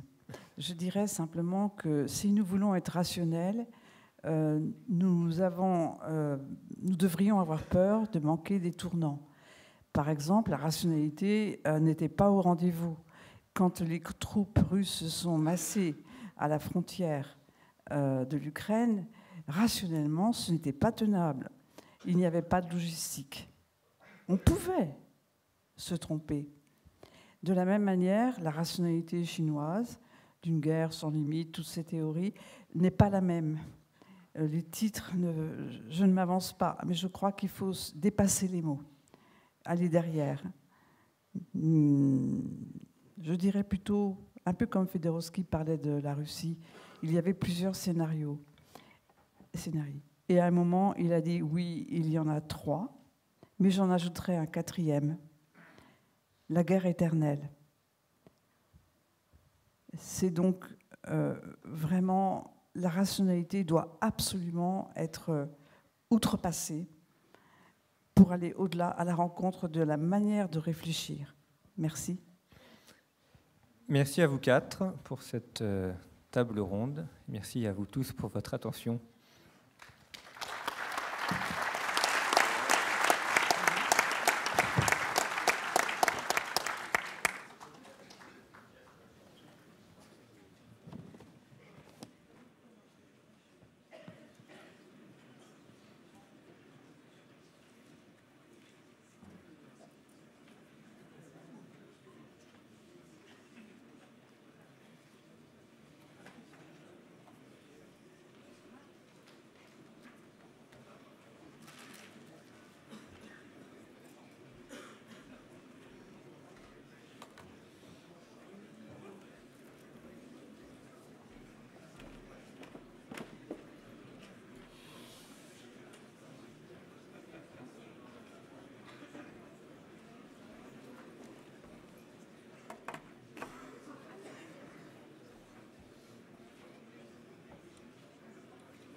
Bonsoir à toutes et à tous. Il me revient l'honneur donc de clôturer cette journée. Je tenais tout d'abord à remercier le général Givre pour l'organisation de ce colloque, l'ensemble des participants, dont je pense que chacune et chacun d'entre nous a pu goûter la profondeur des réflexions et le côté éclairant pour nos propres réflexions. La période actuelle, comme c'est suggéré par le titre de ce jour, continuité et rupture du combat aéroterrestre, est à la fois dramatique et passionnante. Dramatique parce qu'on ne peut pas nier que la remontée du fait guerrier n'est pas une bonne nouvelle pour le monde et qu'elle a des conséquences dramatiques pour beaucoup de citoyens du monde. Elle a un côté passionnant pour nous, acteurs de la chose militaire ou de la chose stratégique, parce que nous avons sous les yeux le développement d'un certain nombre de stratégies qui se déroulent. La grande guerre russe actuelle en Ukraine en est quelque chose d'assez exceptionnel, puisque nous avons l'adversaire principal identifié en Europe depuis 70 ans, qui déroule une grande manœuvre avec une grande part de son armée sous nos yeux. Et évidemment, la question qui se pose, c'est ces deux conflits sont-ils notre guerre de sécession, annonçant la guerre de 70, ou notre guerre d'Espagne, annonçant le conflit de la Seconde Guerre mondiale. Et dans chacun de ces conflits, on a toujours été chercher le fait nouveau qui permettait de faire la différence entre les fondamentaux de l'action militaire et les éléments novateurs qui allaient permettre à moindre coût de gagner la guerre. La guerre de sécession, c'est la primauté absolue du feu. Seconde Guerre mondiale, c'est l'avion et le char. Et évidemment, tout le monde se pose la question pour savoir si désormais la guerre tourne autour des drones et du cyber. Alors, en introduction sur cette problématique, j'ai le sentiment que, d'un point de vue national, on ne part pas de rien sur ces questions-là. Lorsqu'on regarde ce qui a été écrit en France depuis le livre blanc de 93, un certain nombre des tendances lourdes qui sont aujourd'hui à l'œuvre ont été parfaitement identifiées. Est-ce qu'on avait imaginé la profondeur des conséquences que cela entraînerait? Je n'en sais rien dans la tête des rédacteurs de l'époque. Mais enfin, il y a un certain nombre de choses qui étaient très clairement identifiées. L'armée de terre elle-même, quand on prend une de ses dernières publications en 2016, donc avant la grande rupture que l'on connaît désormais, dans l'armée de terre future, décrivait très bien les nouveaux espaces de conflictualité, insistait beaucoup sur le continuum paix-crise-guerre devenu compétition, contestation, affrontement, et le retour des logiques de puissance. Et évidemment, les événements du 24 février dernier n'ont fait que conforter cette affaire-là. Alors, lorsque nous regardons ces conflits, je pense qu'il est quand même toujours important d'avoir une certaine prudence, et c'est donc bien d'associer des chercheurs sur ces questions-là, parce que je pense que la profondeur historique des événements ne nous apparaît pas toujours. Le chef d'état-major de l'armée de terre cite volontiers le fait qu'on est peut-être dans une période comparable à ce qu'était 1989. Les suites de ce que l'on a perçu en 89, pour notre modèle d'armée, comme pour notre appréhension du monde, se sont dégagés progressivement sur 7-8 ans.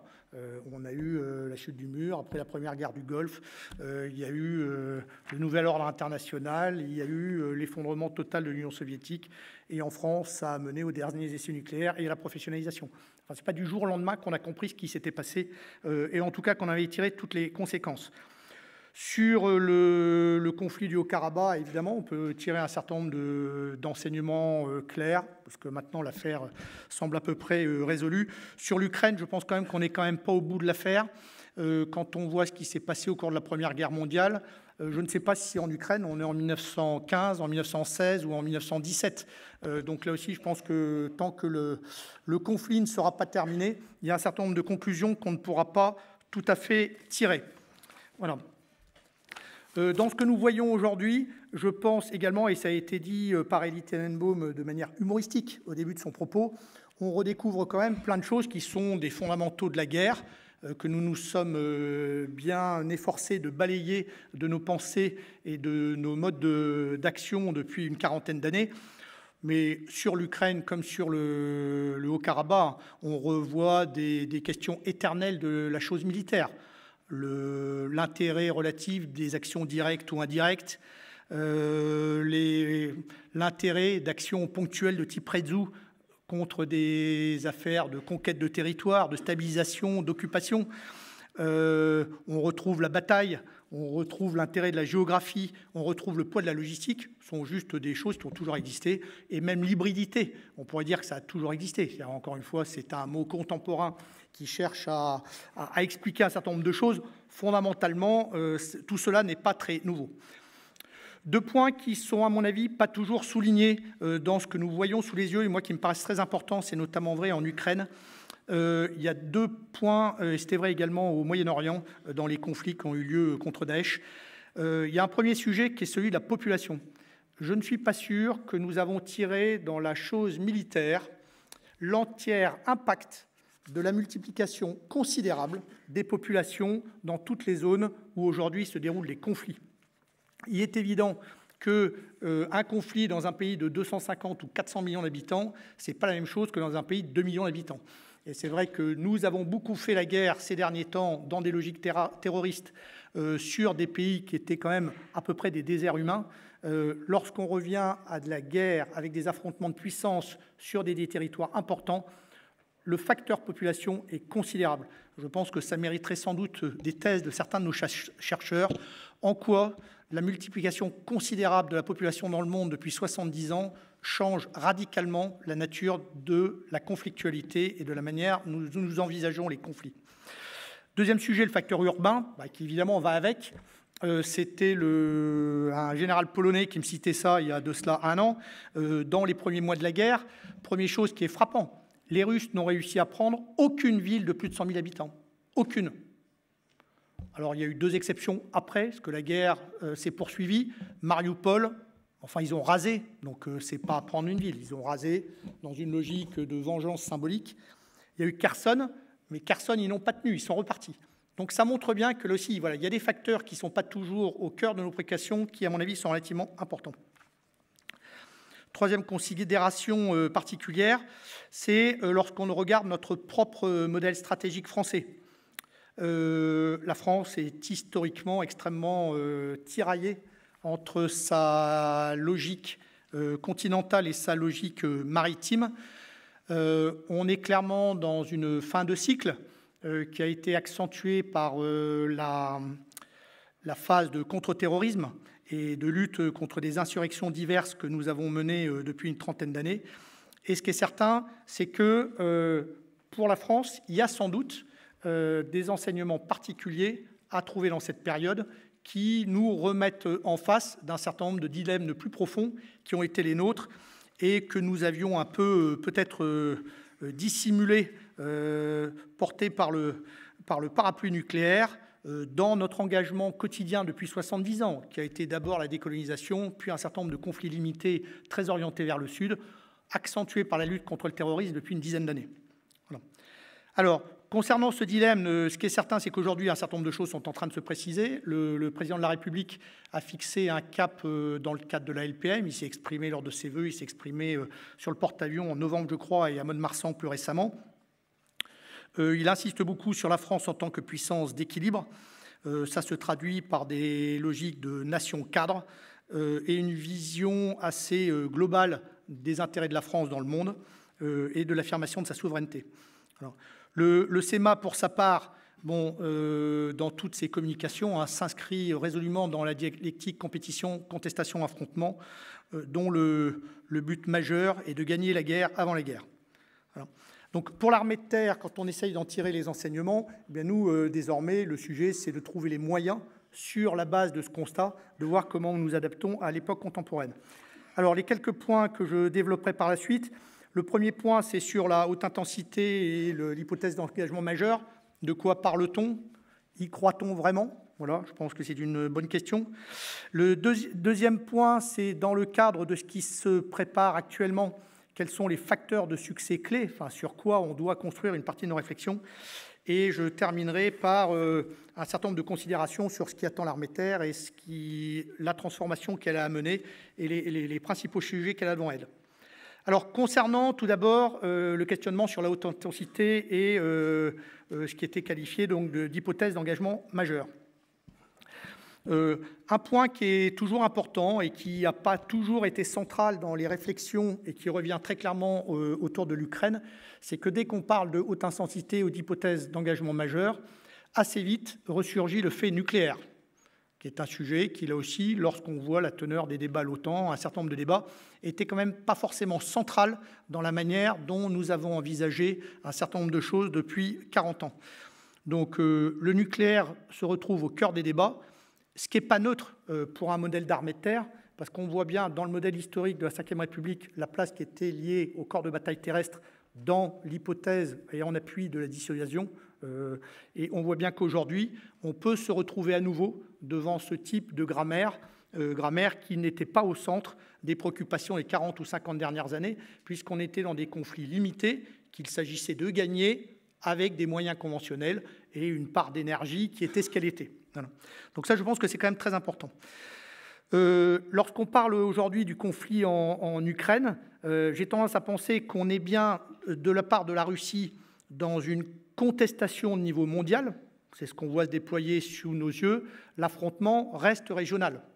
C'est-à-dire qu'il y a eu un certain nombre de signaux qui ont été donnés au début du conflit, montrant bien l'intention de la Russie d'en faire un affrontement régional.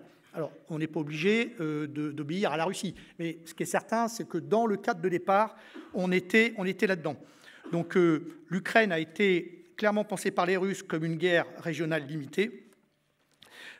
Si on imagine une Russie déployant l'ensemble de ses moyens dans une logique de contestation ou d'affrontement, on est sur des échelles qui n'ont strictement rien à voir.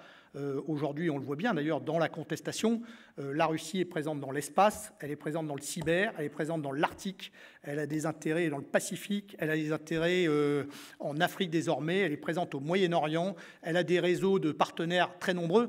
Donc, si on prenait en compte la logique globale de ce qu'est la Russie par rapport à nous, dans sa capacité à s'opposer à nous, on voit bien que le champ est beaucoup, beaucoup plus vaste que ce dont on est en train de parler aujourd'hui dans le conflit ukrainien stricto sensu.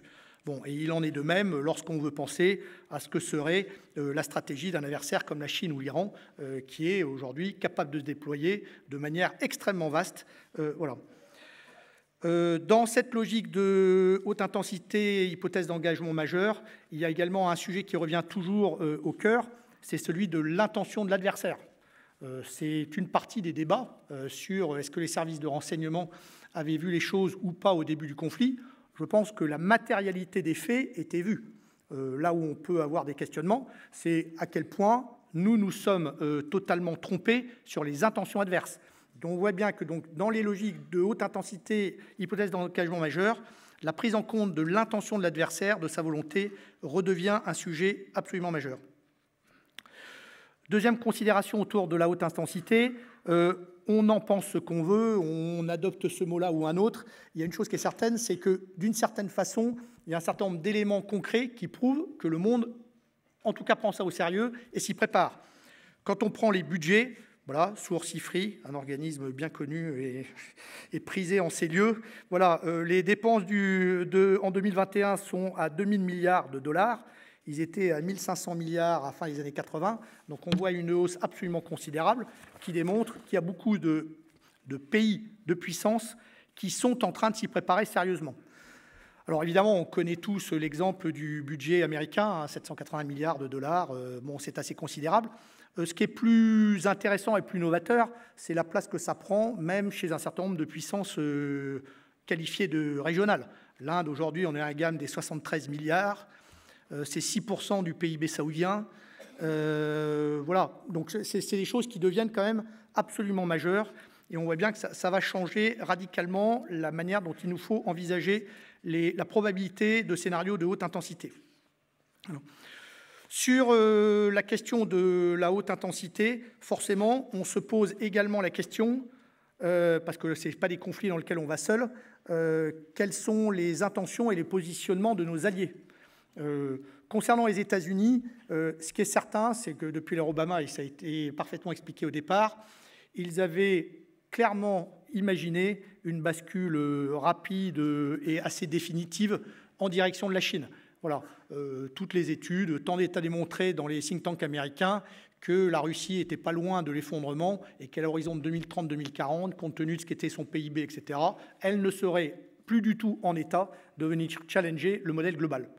Bon, ce qui est certain, c'est qu'on voit bien que la Russie aujourd'hui est en train, en tout cas, de retarder ce virage vers la Chine, en tout cas, pose un dilemme aux États-Unis, et pas qu'aux États-Unis, puisqu'on voit bien que les États-Unis, face à l'ampleur de ce qu'est le défi chinois, ont besoin d'y concentrer des moyens absolument majeurs.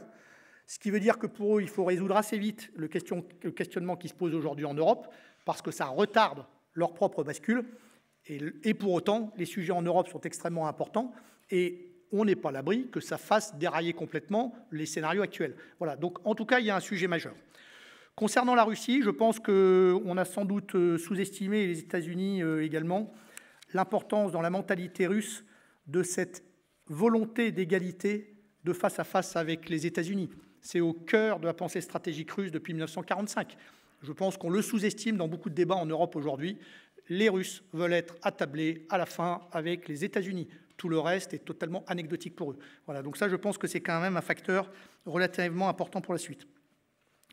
Concernant nos autres alliés et ce qui se passe, là aussi, je pense que le fait que l'Allemagne annonce un programme d'investissement à 100 milliards d'euros n'est pas neutre. 100 milliards d'euros, il y a eu des interrogations sur ça se fera pas. Mais enfin, quand vous mettez 100 milliards d'euros dans des technologies de haut niveau et que vous prenez le lead en Europe d'un futur dôme de protection solaire, etc., ça changera les choses stratégiquement pour nous. Voilà, donc l'AHI peut se matérialiser également comme ça pour nous. La Pologne, avec laquelle nous avons désormais un certain nombre d'actions plus importantes, puisque comme vous le savez, donc, le ministre a annoncé que du côté français, on participerait à une mission de formation en Pologne dans les prochaines semaines. C'est assez impressionnant de voir ce qu'est devenue la Pologne. La Pologne, actuellement, est en train d'acheter plus de 1000 chars et plus de 400 pièces d'artillerie dans la profondeur. Donc là aussi, il y a un certain nombre de réalités qui vont changer.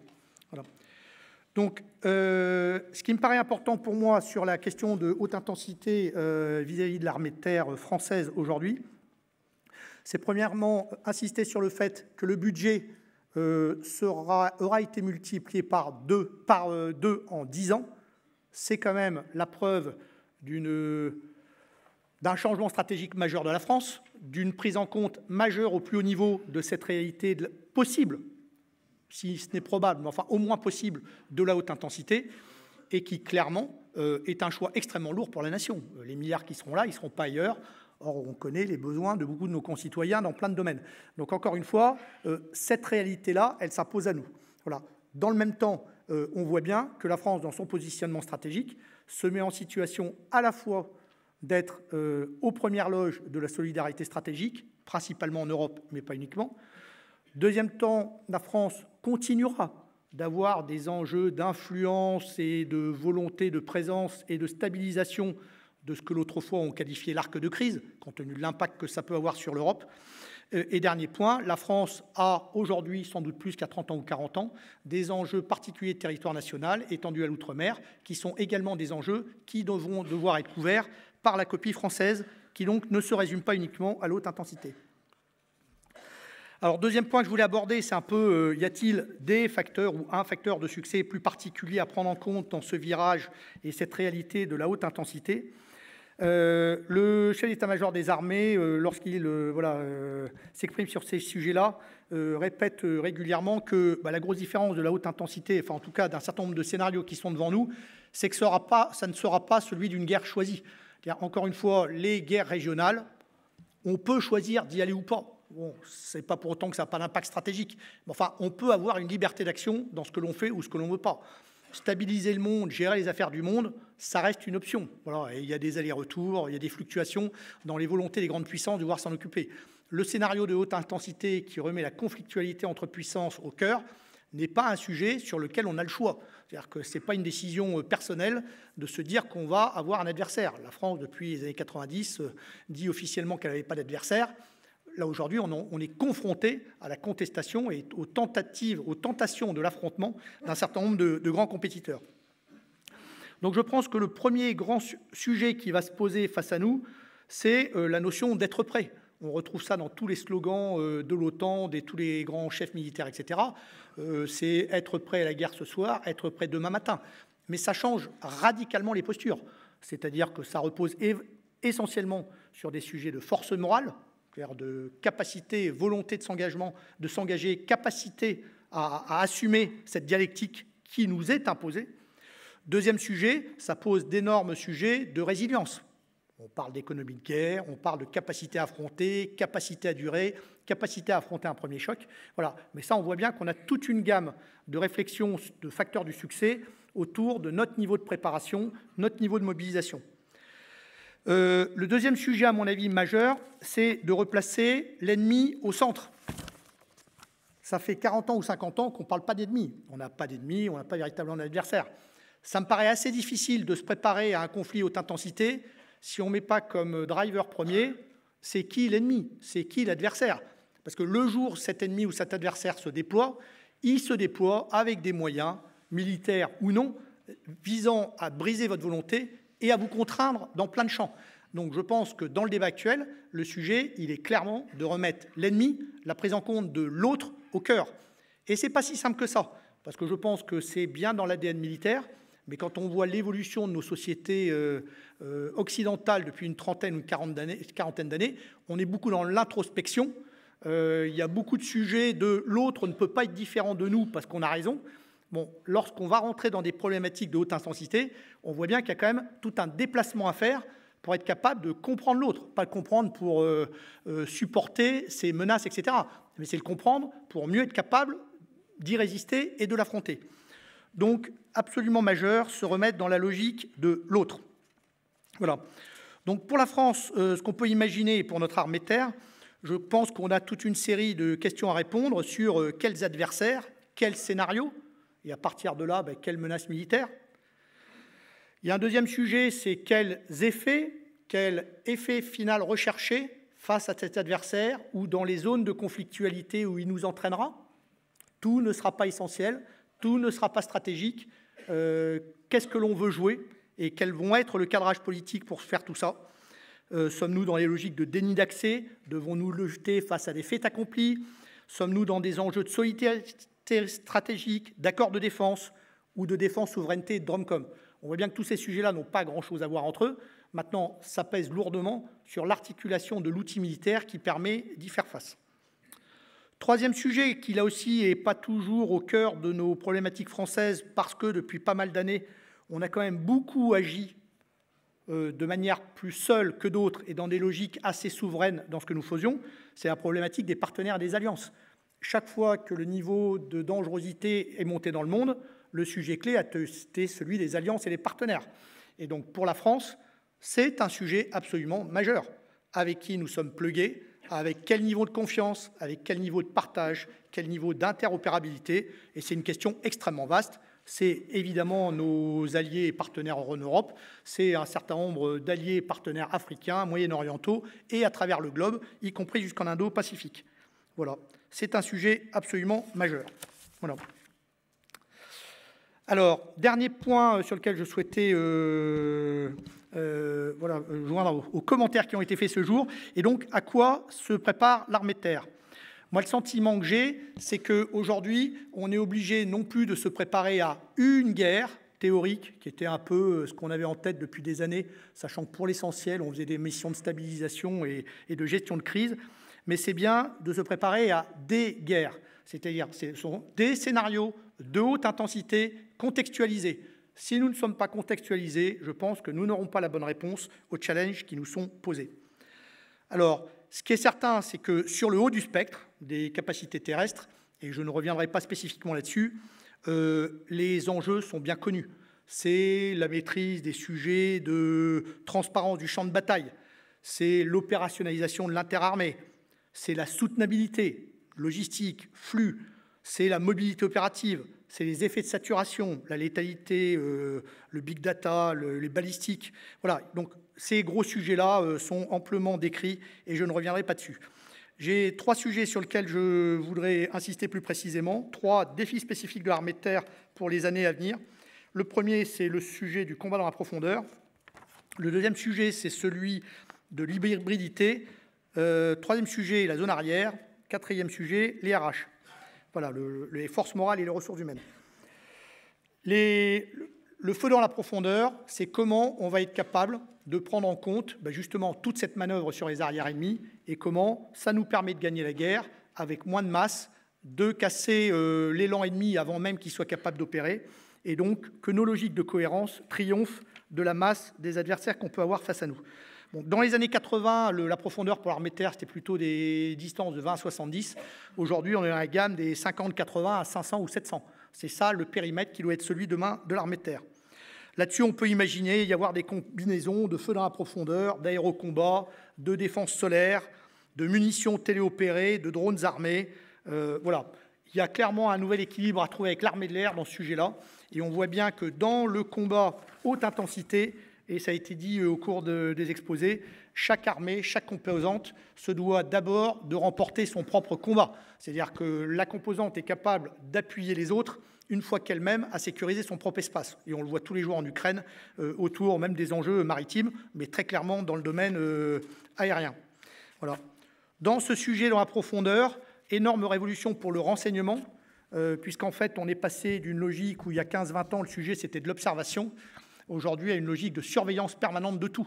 C'est la transparence du champ de bataille, mais qui change radicalement les moyens que vous devez y dédier, les choix technologiques que vous faites, les manières dont vous coopérez autour de ces questions-là. Autour de ce combat dans la profondeur et l'accélération de la boucle qui fait qu'entre le moment où vous voyez quelque chose et le moment où il est frappé par un effet, quel qu'il soit, vous êtes dans la gamme de 2-3 minutes, vous êtes au cœur de la révolution numérique. c'est un sujet dont l'importance est absolument considérable et qui est au cœur de tous les sujets militaires actuels dans l'armée de terre. Alors Scorpion a été bien pensé en ce sens parce qu'il va nous permettre assez nativement d'accélérer largement la boucle de décision et de partage au niveau tactique. Voilà, le sujet aujourd'hui est que derrière ce qui a été imaginé en Scorpion, on fasse bien une intégration opérative de même niveau que les fonctionnalités apportées par Scorpion. Donc là, les développements sont assez gigantesques. Voilà. Deuxième point majeur, c'est l'hybridité. Donc l'hybridité, évidemment, les gens ont souvent en tête le modèle des forces spéciales. Bon, en France, on n'est pas totalement mal doté. C'est quelque chose qui est pas mal monté en puissance depuis 30 ans. Au-delà de ce qui a été fait d'un point de vue tactique, je pense que ce qui est intéressant dans le modèle des forces spéciales françaises depuis une trentaine d'années, c'est que clairement, c'est un élément qui agit aujourd'hui clairement au niveau opératif. C'est-à-dire qu'elles ne pensent plus au niveau tactique, elles sont très largement inscrites dans un champ opératif qui est celui de la conflictualité des puissances. Donc ça, c'est intéressant. Deuxième point, ce sont des forces qui sont très interopérables avec les alliés, notamment les Américains, ce qui est natif, ce qui n'est pas toujours le cas de toutes les composantes. Voilà. Et elles sont très pluguées également avec les services de renseignement, ce qui est quand même, là aussi, un facteur du succès assez important dans la guerre qui se prépare demain. Dans l'hybridité, bien entendu, on va retrouver les enjeux du cyber. Je cite le ministre, notre ministre des Armées, mais également le CEMAT, l'armée de terre et l'armée du cyber. L'essentiel des effectifs de cybercombattants aujourd'hui dans les armées françaises proviennent de l'armée de terre. C'est l'armée de terre qui a fourni l'essentiel des effectifs au sein des armées qui ont nourri la montée en puissance de ce monde cyber. Voilà. Donc aujourd'hui, c'est un sujet majeur et sur lequel l'armée de terre continuera de se développer avec une très forte ambition pour les années qui viennent. Troisième dimension importante, l'influence. C'est un segment dont on parle toujours. C'est un segment qui est largement réinvesti depuis quelques années. Je pense que le modèle Wagner et les enjeux spécifiques posés par les manipulations russes depuis quelques années nous ont bien remis dans le bain de ces questions-là, mais pas uniquement. Pour le coup, le domaine de l'influence est un domaine dans lequel les puissances régionales, depuis de nombreuses années, sont devenues des acteurs excellents parce que, entre influence, balistique, drone, ils ont trouvé la martingale qui permet de contourner toute la puissance occidentale. Donc c'est un sujet absolument majeur. Partenariat militaire opérationnel, voilà, quatrième dimension qui me paraît importante de l'hybridité. On peut dire que c'est une vieille culture de l'armée française, donc on part avec quelques avantages. Néanmoins, il faut toujours se méfier. C'est de même que les gens qui vous disent qu'on fait de la haute intensité, on revient au combat des années 80. Les enjeux du partenariat militaire opérationnel aujourd'hui n'ont strictement rien à voir avec ceux qui étaient dans les années 50, 60 ou 80. Et une part de gens qui pensent très bien maîtriser les partenariats peuvent faire des erreurs majeures sur la manière dont on doit conduire ces partenariats. Aujourd'hui, les partenariats sont bien des partenariats entre égaux. Ce sont des partenariats d'intérêt marqué. Ce sont des partenariats sur lesquels on est bien en train de co-construire sur des intérêts communs. Je pense que pour l'ensemble des pays occidentaux, c'est clairement une petite révolution dans les têtes par rapport à nos pratiques de ces 40 dernières années. Voilà. Troisième point, la zone arrière. On voit bien que dès que l'on va parler de haute intensité, tout ce qui est maîtrise de la dimension logistique, résilience est crucial. Donc pour l'armée de terre, il y a une partie de ce débat-là qui se passe au niveau des chaînes industrielles, qui se passe autour de la BITD, qui se passe autour d'une grosse réorganisation. Nous avons des enjeux de rabooter les copies organiques et opérationnelles qui ont été totalement dissociées depuis une quinzaine d'années parce qu'on était dans un autre monde où la logique, c'était des recherches d'efficience à une époque où le critère clé n'était pas l'opérationnel face à une menace majeure. Donc là, aujourd'hui, on a un besoin majeur de se retourner sur ces questions-là. Et puis, pour l'armée de terre, bien entendu, c'est passer de logiques de flux tendus à des logiques de stock et des logiques de flux vers l'avant. C'est vrai pour les industriels, c'est vrai pour tout notre modèle de logistique et d'appui à l'engagement terrestre. Voilà.